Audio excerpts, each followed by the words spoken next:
Hello guys, मी YouTuber Virendra. माझ्या चॅनलमध्ये तुम्हा सर्वांचं मी पुणे स्वागत करतो.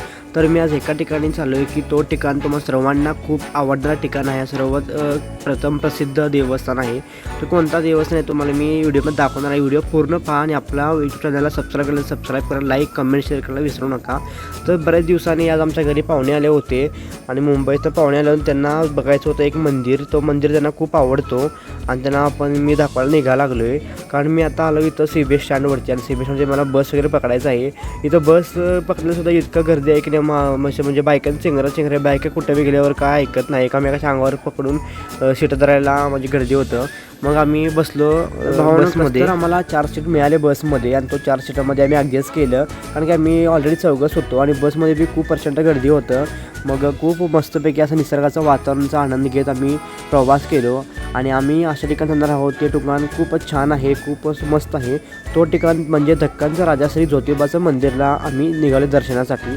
बरेच दिवसांनी मी चाललो आहे. मध्ये पण मी गेलो होतो पण तिला 5-6 महिने झाले असेल माझ्या अंदाजे. आज मी माझ्या बहिणीसोबत, माझ्या मामाच्या पोरीसोबत मी चाललो आहे आणि 1-पाऊण तासांनी मी पोचलो ज्योतिबाच्या मंदिरापाशी.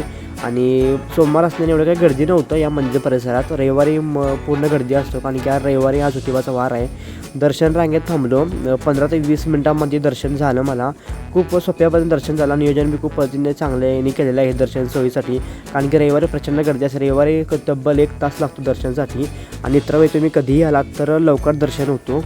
पहिलं दर्शन होतं आपलं महाराष्ट्रामध्ये तुम्ही कुठल्याही जर मंदिरात गेला, कुठल्याही जर तुम्ही देवस्थानाला गेला तिकडे तुम्हाला एकच दिसणार नंदी. पण या मंदिरामध्ये 2 नंदी आहेत. एक अनोखा बघण्यासारखं चांगलं दृश्य आहे या मंदिरामध्ये.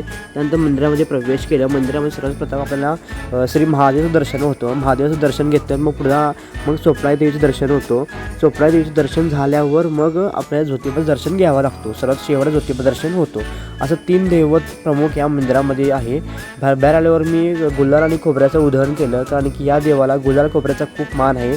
आधी काळापासून गुलाल खोबऱ्याचं उधळण केलं जातो आणि वर्षातून एकदा या ज्योतिबाच्या देवाचे चैत्र यात्रा भरलं जातो. एप्रिल किंवा मे महिन्यामध्ये या देवाचे चैत्र यात्रा भरलं जातो आणि खूप चांगल्या प्रकारे दर्शन घेतलं आणि काही खरेदी इकडे तिकडे केलं आणि देवाच्या वस्तू किंवा मला खूप म्हणजे असं ताण लागला होता. मग थंडगार पाणी पिलं. त्यानंतर मी नाश्ता करून घेतलं इथे हॉटेलमध्ये. नाश्ता मला आवडला, खूप छान होता. आम्ही बहीण सगळे बाकीचे नाश्ता वगैरे घेतलीत, पुरी भाजी वगैरे. तर मी इथे डोसा घेतला, खूप छान वाटलं. त्यानंतर मी इथं येताना छोटंसं मला इथं गुरुजी भेटले. गुरुजी म्हणले की असं राशीची अंगठी घातल्यावर चांगलं असतं.